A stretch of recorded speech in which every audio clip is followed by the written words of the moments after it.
I know.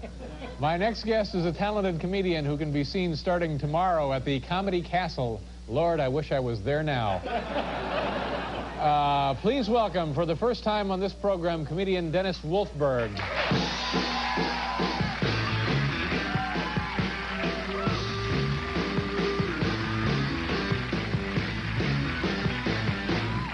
Hey! Thank you very much. How you doing? Good, well, very exciting. Doing comedy on national television is very exciting, following an 80-year-old golfer, unusual. Last week, I'm not making this up, I played an old age home in Columbia, South Carolina. You want to talk old? I had a woman in my audience celebrating her 102nd birthday. In fact, at the end of the show, they brought in a cake to celebrate this event, but in a stroke of incredible misjudgment, they gave her these candles that you could not blow out. A brilliant gag for a woman who had no concept of reality and blowing her brains up and spitting all over the cake. It was disgusting. And then she cut a slice and asked if I would like some. I said I'm trying to cut down on saliva in my diet. In fact, it's not cake now, it's pudding, thanks to you. 102, what would you buy a woman 102? 50 is gold, 75 is diamond, 102 is oxygen, something that'll help her breathe. And this was a comedy show. She didn't laugh at anything I said, and I said something to her I thought was so funny. I said, 102, I'll bet there's no peer pressure.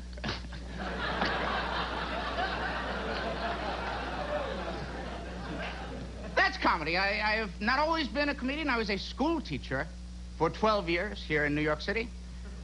A job that I began with great enthusiasm, a fervor, you know, give me the children, I'll save the world. But after a couple of months, I began to fantasize about force-feeding them asbestos because they drive you nuts. I taught 6th grade in part of New York called the South Bronx, a neighborhood that socioeconomically ranks under Calcutta, to give you an idea. People from India would say South Bronx, what a hellhole. And I taught in a school that even by South Bronx standards was a difficult one. Any elementary school that has its own coroner. It's unusual. Reading was my main responsibility, 6th grade, and I say reading, my kids had difficulty remembering my name, which is Wolfberg. You wouldn't think all that tough. And the kids call me Wolfman and Wolfgang. I had a kid first day of school one year call me Wolf Butt.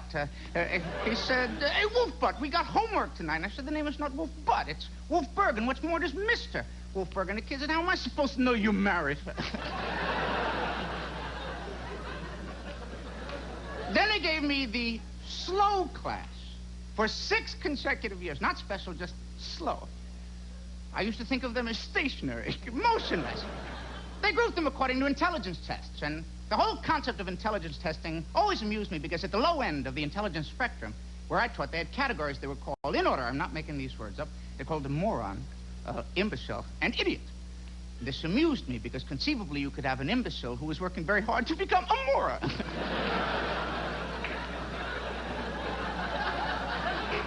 I could imagine a kid running home one day saying, I'm a moron!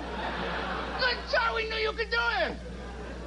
6 consecutive years. I had them all. I had a kid, Frank Daly. These are true kids. First day of school, we fill out standard roll book information. So I said, Frank, tell me your birthday. He says, March the 21st. I say, what year? He says, every year. Truancy. My kids were truant beyond all human imagination, and they come in with the most brazen excuses. I taught 6th grade. I had a kid who missed 2 days and told me he'd had a stroke. I congratulated him on a remarkable recovery. To be back in school 2 days after a stroke is an unbelievable commitment to education. I had one kid who missed 3 weeks and told me he'd been on jury duty. Can you believe it?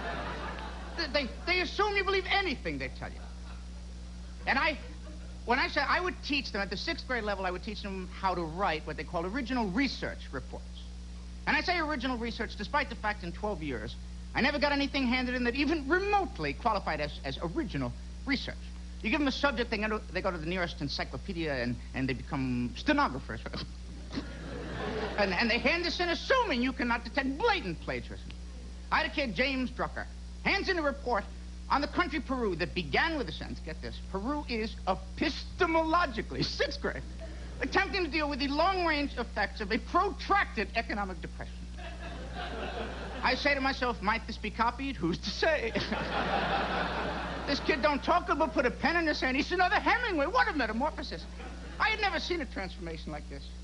The kid was functionally subliterate and comes into my class as a transfer student from a prison release program. What a delight. Having stabbed his last teacher, a joy to have him on my roster. With a note from the guidance counselor that said James is socially disadvantaged, which in the South Bronx is a euphemism for criminally insane. Socially disadvantaged, 6th grade, show and tell he brought in a subpoena.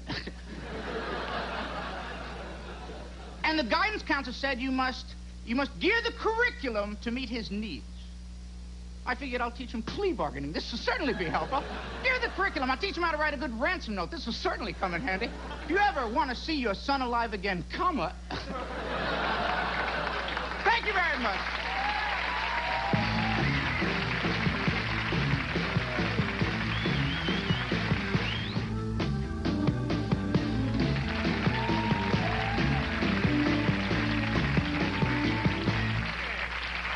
Very nice to have you here. It's very funny. Thank you very, David. You doing all right? Things going well for you? Things are going terrific. I noticed my hair on... I'm a little self-conscious about my hair. Is that right? Yeah. I don't think people appreciate what it's like when you start losing a little. Tonight I asked my wife, how does my hair look? And she said, they look nice.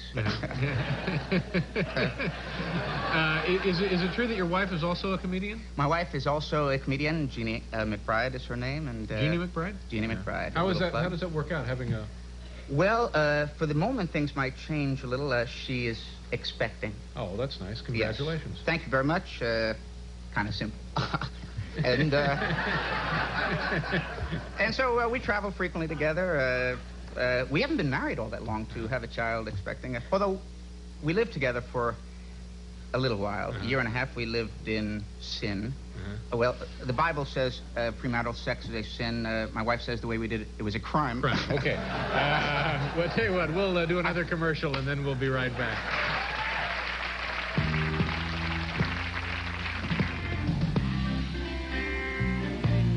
Okay, we're running a little late, folks. Thank you very much for being here. We'll see you tomorrow night. Thanks again. Dennis, nice to have you with us. Come back again. Bye-bye, everybody.